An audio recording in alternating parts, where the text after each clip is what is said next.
Consistent self-improvement, everybody.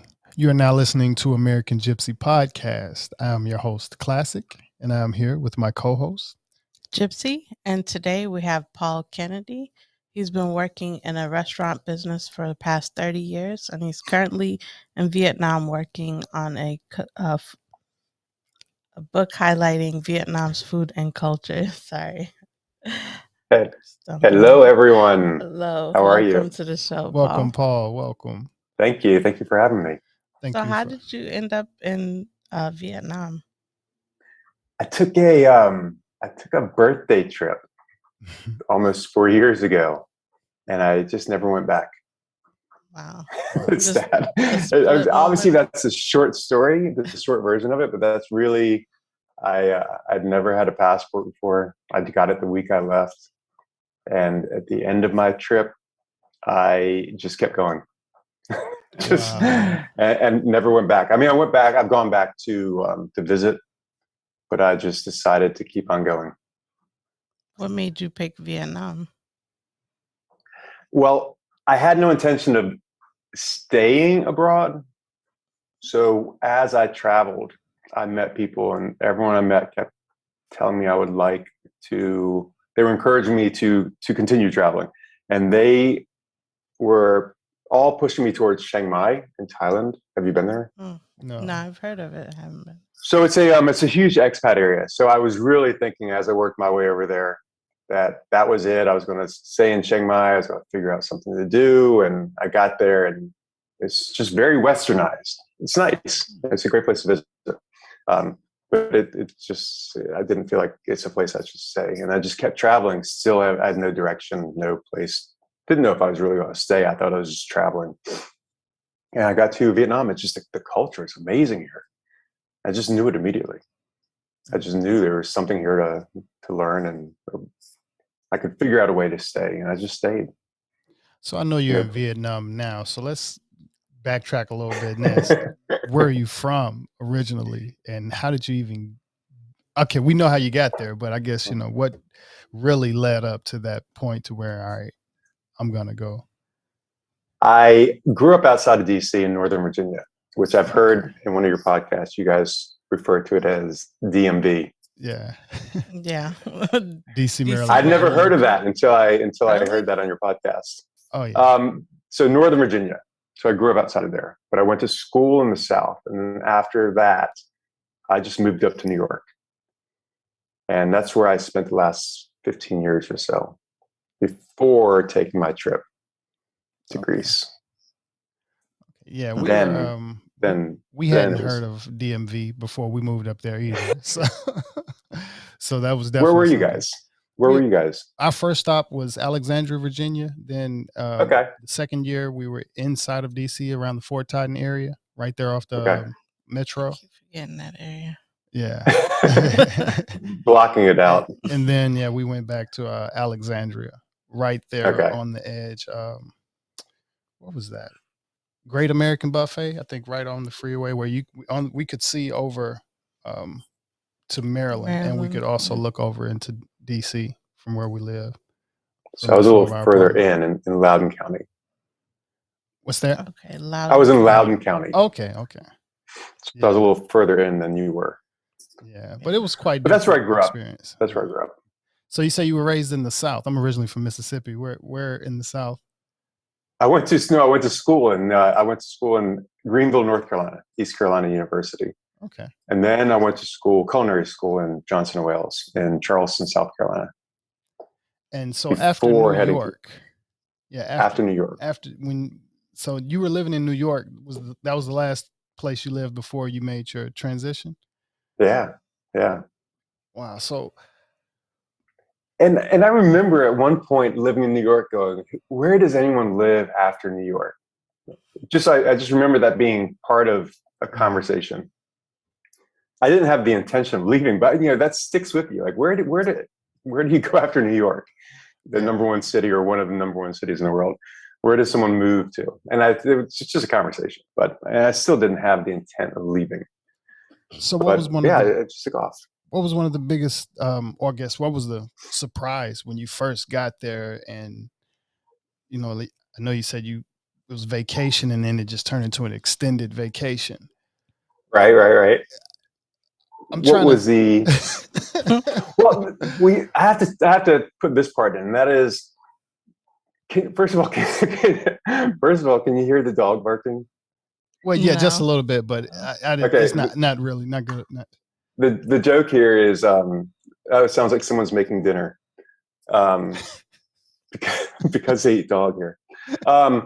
The when I was planning the trip, it was I got into this mindset. There's an issue of who do you invite for a trip across, in a different country, to stay on a boat for 10 days. Who do you want to be with? And then if you find someone that you get along with that's compatible for 10 days on a boat, then do you not invite the other person or people? It just got really complicated. So I just decided to just book the trip, and I stayed on a friend's boat who inspired me, because they sold everything they had in New York, and they bought a 47-foot catamaran, and they took a sailing lesson 3 days before they left. 3 days sailing class. Wow. to sail a 47-foot boat. They adopted a kid, so they wanted to teach their kid the world. So I was like, wow, what bravado, to up and leave everything and to sail around the world, having never sailed before in a big boat. So I saw that they were in Croatia at the time, but I saw like beautiful pictures, and I was like, that's where I want to spend my birthday. So inspiration was the theme. So you asked, at what point did I decide? It was when they dropped me off, when they left me and said, okay, we'll see you later. And I had nowhere to go. I had nowhere to be. And that's when I made the choice. I said, let's keep going. Why not? But it was at that moment. I was going to ask, what's something unique about Vietnam that most people don't know? Well, besides the dog, what's something the entire culture is completely different. The trick is, what I learned is that it's all so different, but once you think about it, it's the exact same. It's so the way they dress or eat, or everything in the culture is different, but the similarities are so parallel. So a story I'm teaching now. During lockdown, I started teaching English, and they have this. So Tet is their big holiday, and that's the New Year here, the Lunar New Year, and they have something that is a celebration just before their New Year, where the three gods, 2 men and 1 woman, ride a fish, a carp, back up to the gods, and they report back how the family was for the year. And those are called the kitchen gods. So that's part of their beliefs. And it sounds so silly on the surface. And when I'm telling this, what their belief is, what their celebration is, it took me a second, but then I realized, well, Christmas time, we have a fat guy in a red suit who comes down a chimney and eats a cookie and drinks a glass of milk, and takes a sleigh back with a reindeer with a bright red nose that leads away, and he lives with a bunch of dwarves. It's the same. So there's so many parallels when you think about it. Yes, the story of 3 kitchen gods riding a fish back up to the heavens to report back about how the family was sounds silly at first, but it's no different than ours, with a giant bunny hiding eggs at Easter. Right. So the parallels, what's different is everything. Yes, they may eat dog. Yes, they may have these beliefs that sound peculiar at first, but it's the parallels are identical. I thought you were joking about the dog thing.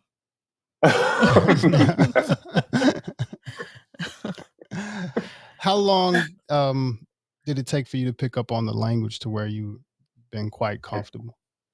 I'm not comfortable at all. At all. I don't have an ear for it, and I took these private lessons. And one day, my instructor, my teacher, said, what's wrong with you? Like, why?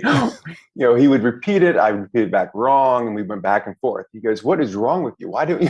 Everyone else gets it. Why can't you? And I was thinking, well, that's not really the way a tutor should, yeah, reinforce the learning. But I don't have the ear for it. It's a very tonal language. And it's very difficult for me. And same with the understanding.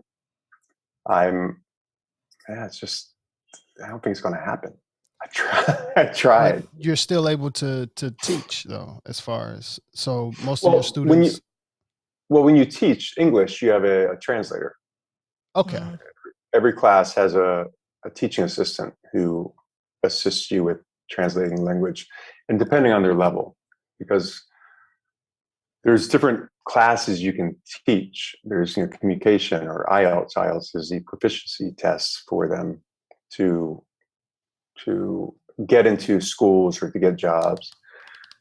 And there's English as well. So at one point I was teaching science and math, and sometimes you reteach it. So they have to learn it twice, once in Vietnamese and once in English, so they can truly understand. So it depends on what you're teaching. But I think at all points, all my classes have teaching assistants who translate, because I can't. I tried. Do a lot of the people there already or pick up on English or understand English pretty good, or it's something that? No. The English levels are pretty low in tourist areas or expat areas. They speak English. Restaurants have menus in English. The store is same. But now, or in places, I don't live in a tourist area or expat area. So I usually go with a friend who is Vietnamese who speaks English pretty much everywhere I go. Okay. Or you learn how to use body language. Yeah. I went to Brazil when I was 15. I didn't speak Portuguese, but I still walked around and, interacted. Yeah, so, exactly. Yeah, it's definitely energy and body language. Yeah, there are issues where I've seen travelers where they get into an accident and the hospitals don't speak English, and they have things I would never think about when traveling. Yeah. But, for them, it was, they reached out to, my friend to help them translate. There are situations you can be in, but I have not been in them yet. But I also try to eliminate. So I don't drive a motorbike because I don't want to get a flat tire and be at some mechanics and not be able to explain what I need. So I try to eliminate all these situations where it would be an issue for me. And you adapt. You learn how to adapt if you don't speak the language. Yeah. So were you already a chef when you went to Vietnam, or? Yes. Did you pick it up? Yeah. Okay. I went to culinary school in Charleston. So that's right. So yeah. So how was it shifting into Vietnamese food, making Vietnamese food versus American food? It's pretty much the same in the sense that if you have ingredients and you have a cooking vessel of some sort and you have heat, you can follow instructions. You can cook anything. It's all the same. It's all going to be the same premise. It's food, it's heat and some method of cooking. You're going to have to cut something up, put it in something, but it's all the same if you follow instructions. The difference is that here, which I didn't, you wouldn't put in recipes, is here they appreciate their meat to be chewy because they're used to it, because they're used to boiling everything. So there are certain things that if you took recipes from here and put them in America, that's the reason we westernize. The Chinese food that you taste in the US is not the same as the Chinese food in China. It's the same with the Vietnamese food. So you would not want tough, chewy chicken or beef. It's just not what you would want. You would not want soup for every meal. You just wouldn't. We're not used to it. Right. So there are changes you have to make. And it's the same here. If I have spaghetti here, it's super sweet because they use sugar across the board. If you buy a cake here, it's going to be less sweet because, again, it's just a moderate sugar across the board. So you can't suddenly appreciate something that we're not used to. Right. Understood. Is street food big over there? It is. And I think it's probably the best I've had. What is some recommendation on street food? Well, the thing here is that they interchange street food with basically street restaurants. Okay. So it's kind of it's different than, say, Thailand, which when they say street food, a lot of times they'll mean something you can pick up and take with you, like a carnival. And here it's because all the homes have businesses on the first floor. So pretty much every family has a business. So street food is often the same. So pho, the soup, or banh mi, two of the probably most popular items from Vietnam, those will be considered street food. Okay. So same things that are popular here are popular there? Because sometimes that's not the case when you travel. Same things, but they're Americanized there. So I know in New York, the best places for the banh mi, I thought I had it figured out. I knew how to make the best banh mi, but here they don't make that banh mi because the banh mi just means bread. It just means bread. It can be nothing. It can just be the actual piece of bread, or it can be a sandwich. So it's not the banh mi that we're used to with the pickled vegetables and big mayonnaise and daikon. It's not the same. Here it can have eggs and pate or meatballs or chicken or nothing. It's still banh mi. So it's really about just the bread being really crackly is really all banh mi means here. Okay. Are there I'm sure there's a difference in the taste and the food, fruits and different things like that compared to America. What was one of the biggest surprises that you noticed there? The biggest, well, I just had some grapes last night, and what they pick their fruits before they're ripe. So most of the fruits are bitter. And then they dip it in some sort of seasoned salt for the flavor. When the fruit is ripe, they typically dry it. So that's a big change. That's a big difference. There are certain fruits like pineapples that, the best pineapple you'll ever have. But most of the fruits, I went to a Western shop like a year ago and got some grapes. And I don't remember prices in the US, but they were $18. It was $18 for one bunch of grapes. And I don't know if that's how much is a bunch of grapes? I don't think it's $18, is it? $5. Maybe about $5 here. Yeah, American dollars. So what is the difference in the money or the? Oh, it's super cheap here. I live off of $650 a month. Wow. And that includes my travel. That was the most expensive month I had. And so that month I also bought like a standing freezer and an oven. So actually less, but so $650 a month I can do whatever I want. I travel at least once a month and I buy whatever I want with $650. So that includes the apartment and food and eating out and all travel and anything I buy. Do you drive or how do you get around? I use the equivalent of a Uber. So here it's called Grab. And here, so Vietnam's about the size of California, but the population is just under 100 million. And about 3/4 of them drive motorbikes. So it's all motorbikes on the road. I don't drive. I use the equivalent of Uber, which is called Grab, to get me around. And it's nice because I have gotten a flat tire on a Grab, and thinking, not knowing the language, I would have no clue what to do. I would just be stranded. Yeah. Or running, or finding a gas station because it's not always a gas station. Usually you'll see a water bottle couple of water bottles in front of someone's house, and it's an indicator. It looks like tea.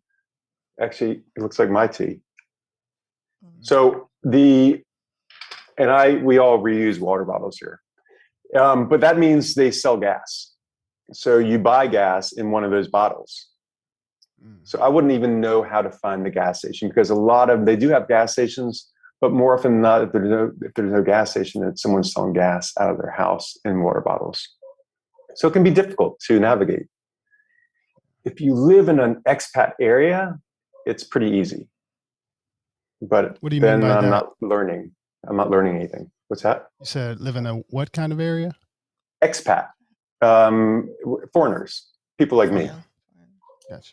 Expatriates, but they're called expats. When someone from a different country resides in a new country, they're called expats. Okay. In the US, we call them foreigners. That's hypocrisy. But when we travel, we're called expats. Okay. So it's not quite fair. We call ourselves expats when we travel and plant our roots somewhere else. But when someone else does it, we call them foreigners. Got you. So if it's my first time visiting Vietnam, like what city would you recommend? I would recommend, depending on how long you were going to visit, is definitely the northern, central up. Definitely central up. So where I am, I'm in the north. I'm in Hanoi. And most of the natural places to see that it's known for are in the north. Okay. The central has man-made. A lot of what you see, if you went to Google bridges with Vietnam, they have a bridge with a hand holding it, the Golden Hand Bridge. So a lot of those things are man-made, and if you want to see them or take pictures of them, that's usually in the center. Lady Buddha, and Hoi An, which is also typically one of the top destinations, maybe top 20 in the world, but it usually gets a really high ranking. Hoi An, that's also in the central. The south is more westernized, so there's less to do and see, less of a cultural experience. So if you were to visit, I would say Hanoi, and then decide what you want to do and use that as your hub. Is there a beach up north, or is that just on the southern side? The central has good beaches. Hanoi is a city. Hanoi is about as big as New York City. Okay. And there are one of the places that Vietnam's known for is Ha Long Bay. And that's got all the limestone formations coming out of the water. That is driving distance, but it's not really a beachy area. It's more of a boat cruising area. Okay. So to actually stay on and the beaches are great because unlike Thailand or some of the Philippines, the Vietnamese don't go to the beach during the day. So usually because they don't want the sun, they don't want to tan.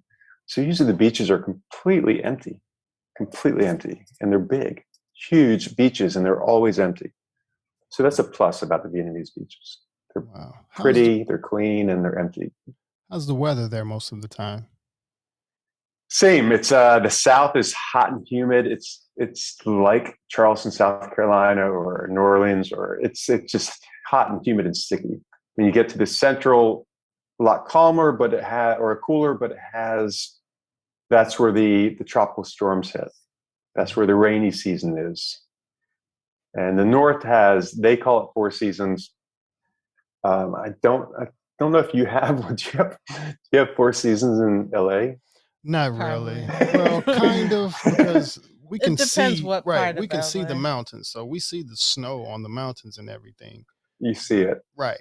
But yeah, we don't really get a winter here in not in Los Angeles. Probably like three seasons. Yeah. Okay. Well, here they think they have 4, but the coldest, which is about now, is 50 degrees. Okay. Yeah, that's kind of here. Yeah, it gets maybe it doesn't 40 get a little here, bit sometime at night, but When it gets below 48 degrees, they cancel school for elementary school.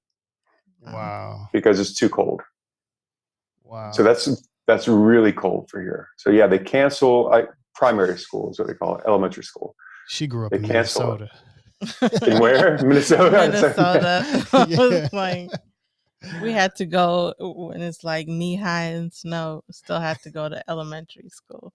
Just ridiculous. So, at 48 degrees and not snow. I'm not talking about obviously snow at 48. Snow at 48. Yeah, it's just chilly. Just cold. Yeah, because we consider going snorkeling at 65. Yeah. So it's still a little chilly here for a lot of people. But, yeah.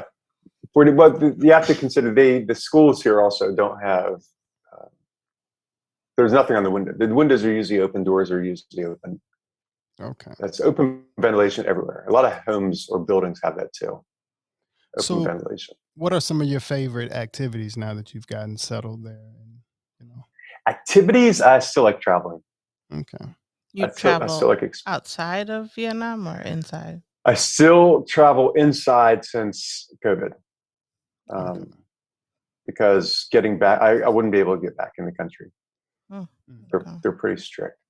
And we had a really good grip on COVID here until now. The numbers are going up because they opened everything back up, but they decided, probably because they didn't have the vaccines, but they didn't start vaccinating really until fall. But they did it extremely quickly. They right after the other. It was, you are getting vaccinated. You are getting vaccinated now. So motivation is vaccinated, if not boosted already. And they didn't start. I got my first one in September. I've already had my booster. Okay. But once they decided, they were knocking on doors saying, "Go now, go now." It was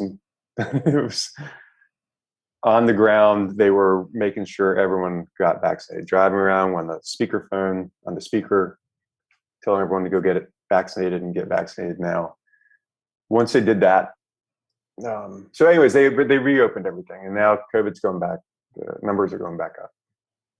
But my travel is still only in Vietnam.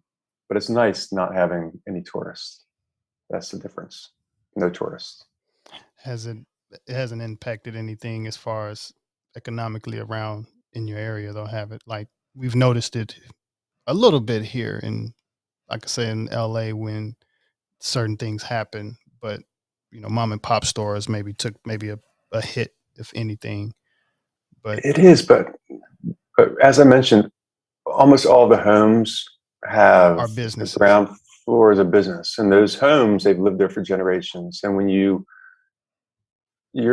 pretty much obligated to live with your family. So there's 3-4 generations living in the same house. They own the house. There are people that rent, but there's a huge part of the population that there's no bills. They have no expenses at all. I mean, your expenses, gas for your motorbike, electricity is shared amongst 12 people.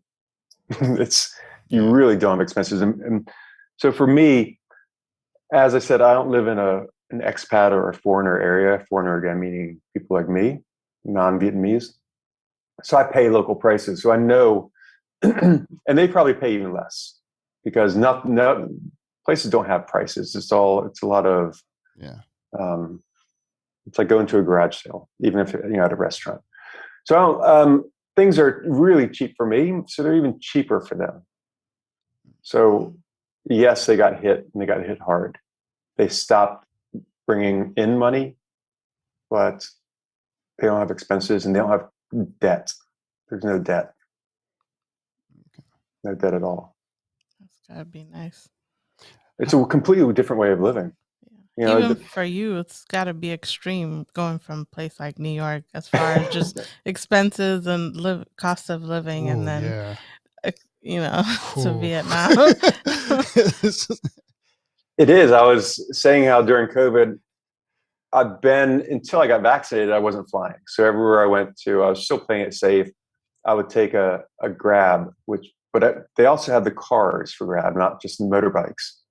So I was taking a Grab, even a 3.5 hour trip, but it would still be less for me to take a private car, an Uber, 3.5 hours than it was in New York City for me to go from Manhattan to Brooklyn. Mm. So Manhattan to Brooklyn would cost me $65. Wow. In an Uber. And here it would be under $50 to go 3.5 hours. So, and it just, so you understand, if you've been to Brooklyn, I wasn't going to the far end of Brooklyn. It was a 25-minute drive. But that was my nightly commute was, I would take an Uber home from work. Okay. Because, nighttime the trains don't run as often. So that would be $65 a night. And here I can go 3.5 hours and it's less. So yeah, the cost of living, it's a big difference. Yeah. Dinner will be $1.50, sometimes 50 cents. Wow. At a restaurant, opposed to $150. So a night out. Yes. So do you work as a chef? Were you working as a chef? I know you said you teach. Do you work as a chef there? Here, no. Here I'm teaching, but I'm just teaching. So when I got here, again, I was picking the brains of everyone I met, trying to figure out. I had never stayed in a hostel before. And when my friends left me in Greece, I saw a sign that said hostel. I was like, oh, I've never stayed in one. Why not? I'm doing this. This is a big adventure. Why not? And I stayed in one. It was pretty anticlimactic. I was like, I don't get it. Yeah, something's wrong. Something's missing, because I always hear, oh, I stayed at a hostel. I travel. And I personally, for that hostel, I just showed up. I went to sleep. I was the first one in the room. I was the first one, so I was asleep. Yes, I woke up to someone throwing up in a trash can, but I was up at the crack of dawn and out. So I didn't really experience anything. So I left Santorini and flew up to Athens, and I was like, let me try this again, because I think I missed something. Because I've heard about hostels for too long for that to be the big story of what I just experienced. So I did it again, and I happened to notice it was the exact same price as a hotel next door. So it was tough to rationalize. Why would I want to pay the same price to stay in a room with a group of people versus my own room? But I said, there's an experience here, just do it. And that's where I started meeting people who were traveling. And one of them planted the seed in my head that a lot of expats open hostels. I just compartmentalized it. I didn't think about it again. Fast forward, in Vietnam, it dawned on me, what does it take to open a hostel? Now that's my first degree was hospitality, and my second was culinary arts. So I knew a little bit about hotels, and I spent 3 weeks in that hostel in Athens, just sitting there talking to everyone. At one point, one of the guys goes, what are you doing? Like, you just stay in this room and you talk to us. Why are you out there? And I just couldn't get enough of their stories. So I was always the last one to leave the room, because once there was no one else to talk to, then I would leave, and I'd come back early so I could start talking to them again.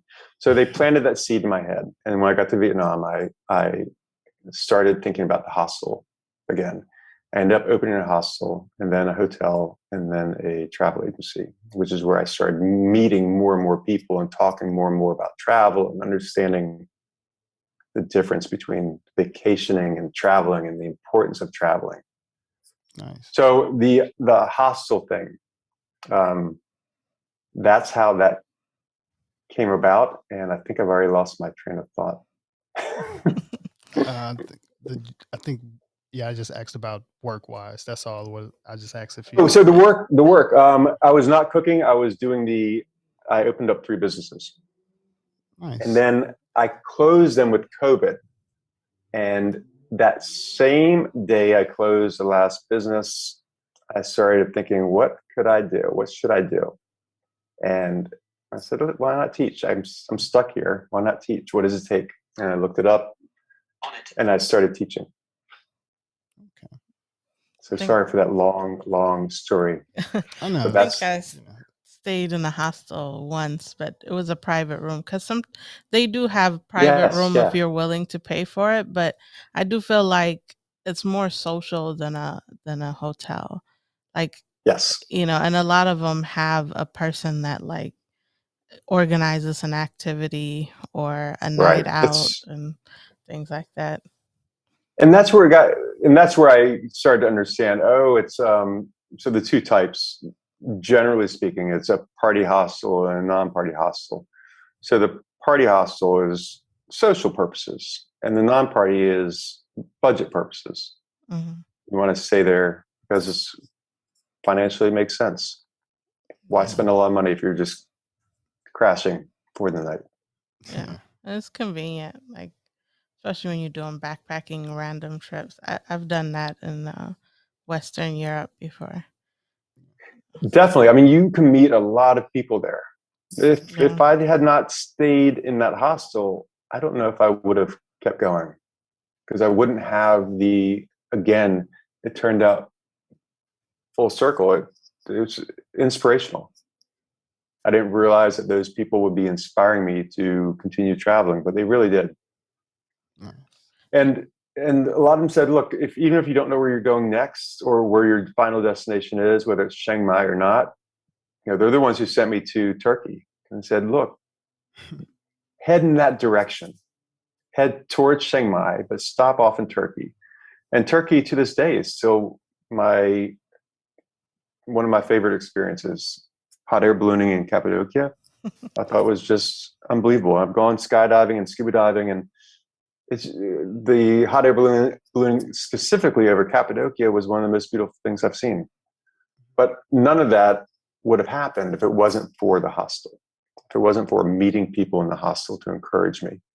I'm glad you mentioned the Turkey, because my sister is trying to get me to go to Turkey at the end of April, and he was like, "What's in Turkey?" I'm like, "It's in my bucket list." I'm like, Turkey out of all places? Yes, it's been on my list. I was supposed to go there when I went to Greece, but I never made it. And I agree. An old boss of mine had gone to hot air balloon in Cappadocia, and it just went in one ear out the other, thinking, yeah, mountains, whatever. It's amazing. So but the trick is of course you have to do the hot air ballooning in Cappadocia if you go to Turkey. Have to. Okay. There's a problem, and that is, and I lucked out. They have a black market there for the hot air ballooning because they have the best hot air ballooners, pilots in the world there, because it's the #1 spot. So it's in high demand, and there's a high season because of the weather. So I think I was in October, and that was during their high season.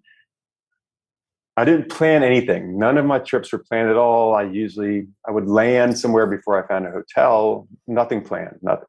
So when I was in Istanbul going to Cappadocia, going, I'm going to try that, I realized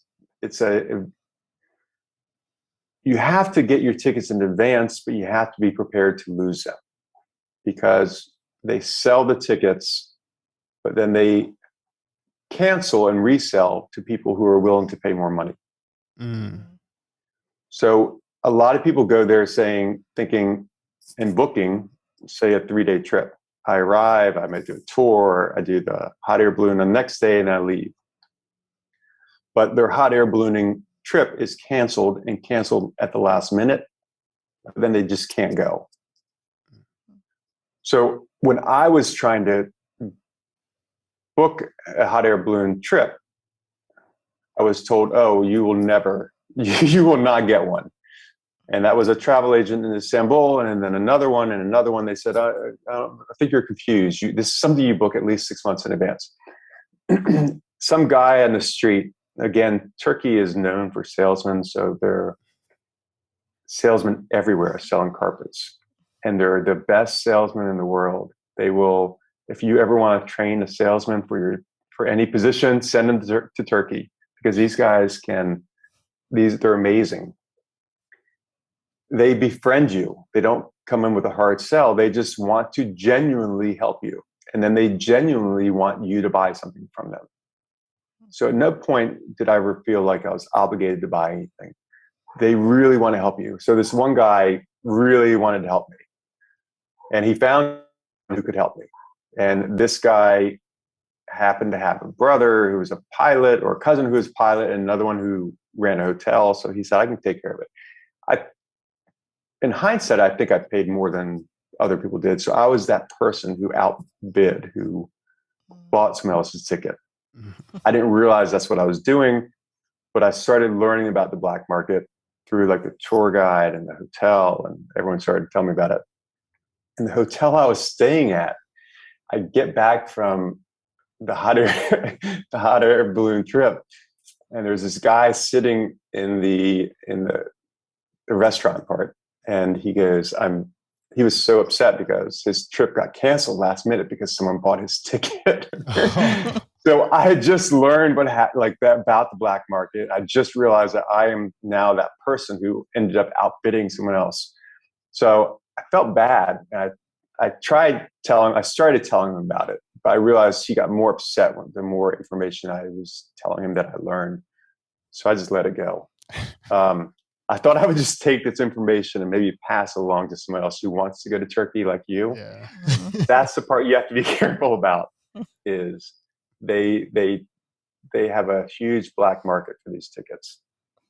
Okay. So you buy it, you plan around it. They promise it won't be a problem.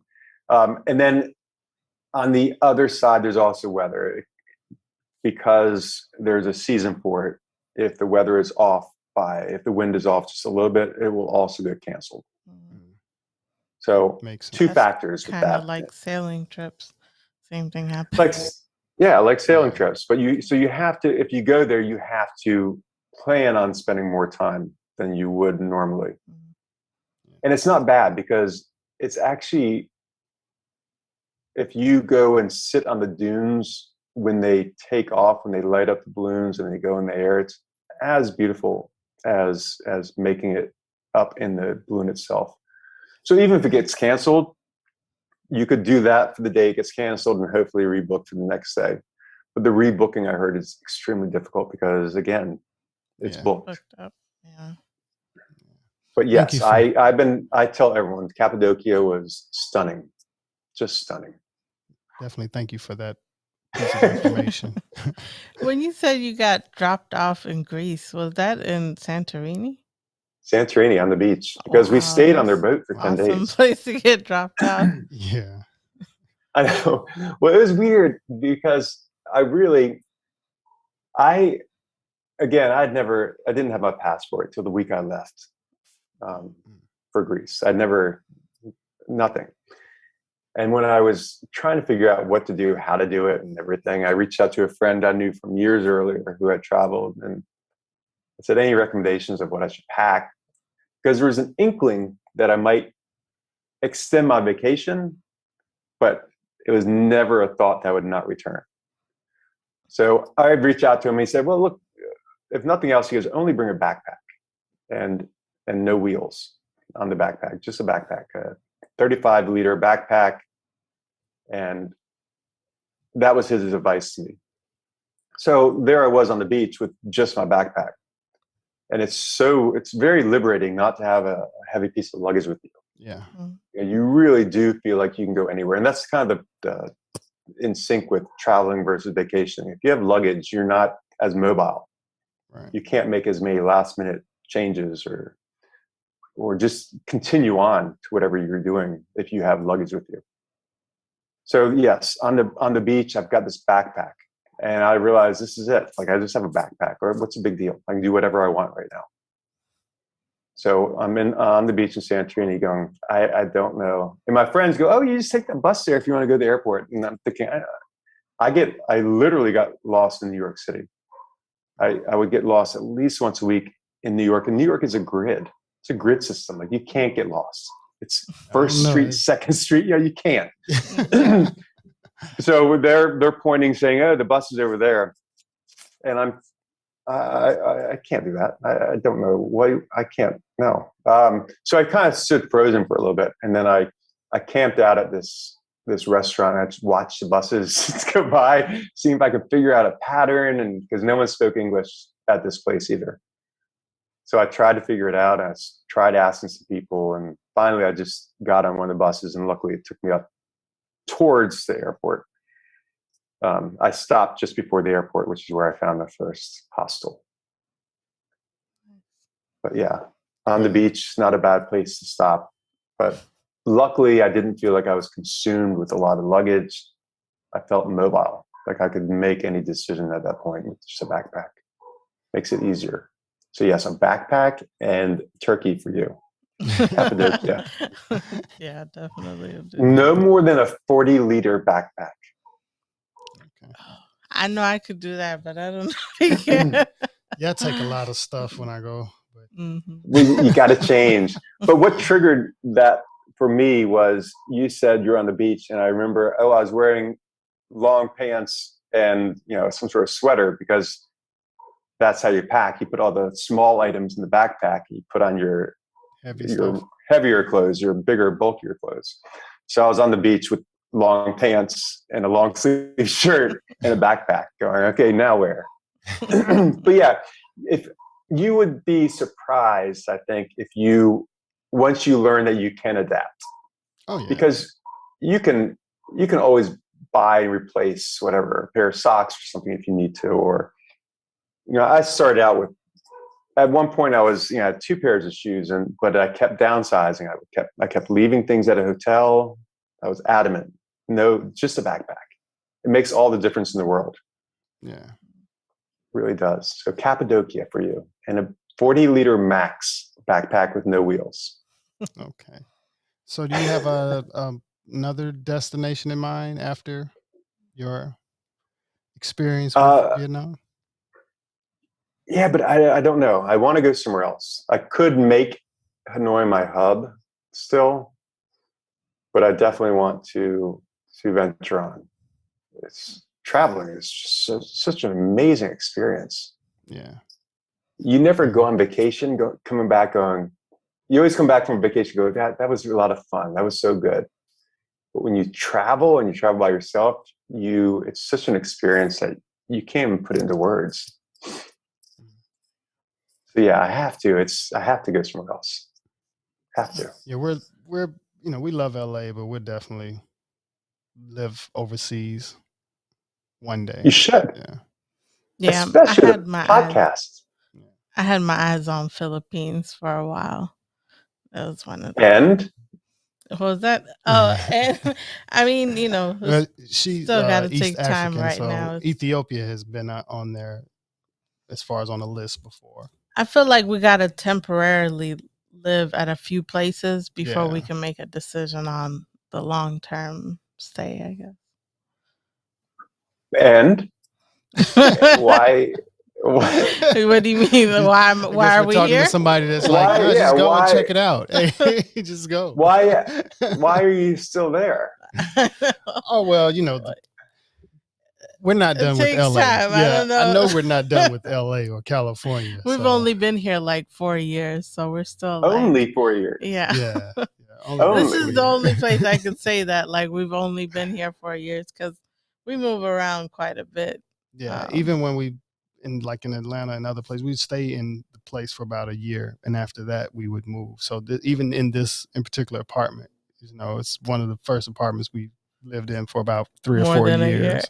Yeah, but we love traveling, and I guess And now though, traveling is weird. So with the podcast, especially once this get to going, we're planning on traveling with the podcast and recording in different places. So we're not stuck here.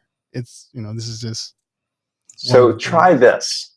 One of you stay there. One of you explore. Oh, we have to go together. The one who explores can join in on the podcast at the same time from somewhere else. You should consider traveling solo. Consider it. Oh, I've traveled solo a lot. She went to Machu Picchu. I did the Machu Picchu thing. But that, I joined a group later on, but I started solo. And then I did part of my backpacking trip through Europe solo. My sister joined me because she lives in UK. She joined me like later on when I got to Greece and stuff. But yeah, I've done some solo travel, but now I'm glad I have a traveling partner. Yeah. Don't you find we become lazy when we are traveling with somebody? We're expecting to. Well, no, like we just need to get by until. Yeah, she's I the have travel to guide. know like everything about the country before I get there. I probably know the directions and all of that. Like, and it does. Then make you it go in with better. blinders on. Then you go in with a tunnel vision. Well, if you go there with no expectations, not necessarily. We don't put any expectations. Well, it's more of to like make sure that I, like see all the places that I should see when I go there. Right. Not necessarily like when I said the backpacking trip through Europe. Right. That was like I bought train passes that can go to all of these countries, but I didn't say I'm gonna be here from this date to this date. I kind of just woke up and I'm like, all right, it's time to move on. That type of thing. But at the same time, like I want to know when I go to Rome or Greece, like there's like things I must go see. Right. Yeah. And she's a great, travel guide. I just kind of go.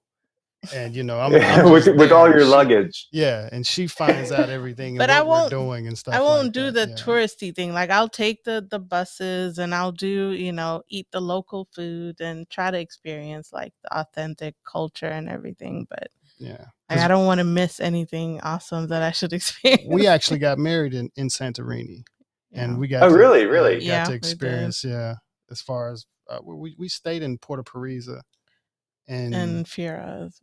Was it Ia? No. I mean, they're basically Ia is where we went to, but we stayed in Porto Parisa. I know, but we stayed in. Oh, we did. Fira. That's right. Yeah, we did switch. I forgot. How'd you like it? Loved it. Yeah, it's really one of the places I want to go back to. She did more water stuff there, even though we did the tour around Milos Island, but I didn't get enough snorkeling in when I was there. So I want to go back just to be in the water a lot more. The water and the sunsets. Yeah. Water and the sunsets are just spectacular. Yeah, we snorkel here in Cali, and my first time snorkeling was in Greece. It's night and day. There's so many things under the water in Greece. Yeah. Like, it's crazy. And I was the camera guy then, so it was I didn't get to experience the water. The variety. But we both love the water, so that's one of the things with Greece that I'm looking forward to doing when I go back. Go back. Would you go back to Santorini? Oh yeah, I'd go back to all. I want to try other islands, but I know that too eventually. Yeah, but we kind of made a okay little bond with Santorini. Even the hotel where I stayed at, I ended up playing my cello for a little event that they had there. So I'm even interested to go back to that hotel and just to see. It really is pretty there. Yeah, it really is beautiful. But it's a big country as far as things to see and do. Yeah. I know each island is amazing, so I want to check out all the other ones. Yeah, I did enjoy the island. We did at least one island a day. So we always stayed in a different outside. We stayed on the boat, but we visited at least one island a day and would walk around. It was a favorite part of mine, just wandering again, just exploring. Yeah, you get a lot out of that. We rented the ATV and went around Milos Island, and that was one of the things that I got addicted to. Even just the freedom of riding the ATV around an island. Yeah, really nice. Yeah, and it's just so pretty and peaceful, and the style of the homes is also just, to me, I find that really that aesthetic very pleasing. Yeah. Traveling is, it's good for the brain and of course the body and just your vision and everything, just your soul, and allows you to kind of really learn about different cultures and get different views of life. It does. Well, it opens your mind. And people that started out shy become confident, and people without a voice feel like they have a different, they have different, well, they get a voice. When you start understanding different cultures, and it helps you understand the people right next to you, because you realize we are who we are because of how we were brought up and where we were brought up. If we don't have mass shootings in Vietnam, it should tell you, okay, that's something that's intrinsic to how those people are brought up. There's a problem. It's not something that's genetic. That's not a good example, but they don't have the problems here. It should tell you that we're all the same. It's just something made us this way. So for an entire country like here to be kind, and very little crime, very peaceful, it kind of helps you understand everybody. Yeah. And it's good to have a different view of a life. Where else will you guys go besides Turkey? What else is on your bucket list? Brazil. Man, I want to see everything. We have Egypt. A friend in Brazil. I want to see the pyramids. Yeah. I have an exchange brother that we had an exchange student when I was in middle school. He lived with us for about a year. And that's when I went to Brazil for about a month when I was about 15. And I stayed with his family. So I'm due for a trip back to Brazil. And he's been asking me about coming as well. So that's definitely something in the near future. Tanzania. That's another. Yeah, we've been to South Africa before. What's your favorite country in thus far there? Yeah, it's I still feel like I have to have more on my list to really give a favorite, because I still keep going back to. As a country, I'm gonna say Italy. I think it's just tough because I love Greece, but a lot of things, right? The food was amazing. Of course, the architecture. I love the architecture in Italy. What part were you? So I visited Milan, Rome, Venice, Florence, Naples, and Bari on the south side. But Bari was just brief, just to get on a boat to get to Greece. So basically everywhere in all the major cities in Italy. I have family there as well. So it's a very beautiful country. All the cities I went to, except maybe for Naples. I was in the bad side of Naples. I didn't get a good experience there. Were you by the train station? It was me and my sister, and we heard good things, so we went there, and I guess we stayed in the city area. I don't know where it is, but I'm relating to you right now. Did you get there by train? How'd you get there? Yes, I did. Yeah. Okay. I was taking all the trains there. Yeah. And were you near the train station? I can't remember. I just I'm remember in agreement being with you. Scary. And it was 2 women, and it was first time we've been here. And I called my mom as soon as we got there, and my mom is very familiar with Italy, and she was like, Naples, how dare you go there? It's watch your stuff and get out of there. Why would you go there? And I was like, what are you talking about? I heard it's beautiful here, there's beaches, we're gonna go hang out. And wherever we were staying in the city area, after 6 or 7 p.m., I was like, we need to get back to the hotel. This is crazy. So just before, because inspiration was my theme, just before my trip in Greece, one of my friends said, oh, I might be in Italy. At the time, just before, because I was trying to figure out how I can coordinate these good friends who would always make a trip from abroad to see me. So before Greece, I said, well, I'll book a few days in Italy. If you're there, I can see you. If not, I'll just hang out for 3 days. I did not get to see her. And I started out in Rome and went to Naples. And when I got to Naples, I was like, I'm from New York City. Not to say that's a high crime area, but I did not feel comfortable. Yeah. Walking around in the daytime, taking pictures in the daytime. And I was like, I've heard so many good things about Naples. I think I must be on the wrong side of town or something. I started comparing it to Penn Station in New York, maybe where all the riffraff is. But I did daytime. I was constantly looking left and right as I'm walking around. And I didn't feel comfortable at all at any point during the day. Yeah. Same. So nighttime, yeah. Yeah. So nighttime, I got a hotel and that's still the same thing. It was in the city, I think, area. And I was like, I don't even feel safe here. I'm not good. And I'm comfortable, and I'm very comfortable around, I don't want to say around crime, in unsafe areas. I'm very comfortable walking around by myself. Not something I strive to do, but I'm never worried. Naples, I was like, I feel like I'm going to get robbed. I just, I mean, it's almost guaranteed. I mean, the first thing I saw when I landed there, or when I got there on the train, was kids stealing from people right there in front of me. Like, they don't even care. They're just like, they're stealing right in front of you. There's too many people looking at you. Like here in Vietnam, because I don't live in a foreigner area, the locals look at me because I'm a foreigner, and it's not a foreigner area, but I don't feel threatened, I guess. Like, I feel like I know why they're looking at me. They're looking at me, but the little kids are like, hello, because they might know the word hello. It's a friendly stare, and like, oh, look at the foreigner. In Naples, they're staring at you. I feel like they're eyeing me like, when can we attack him? Yeah. It's a different kind of look, but everyone's looking at you.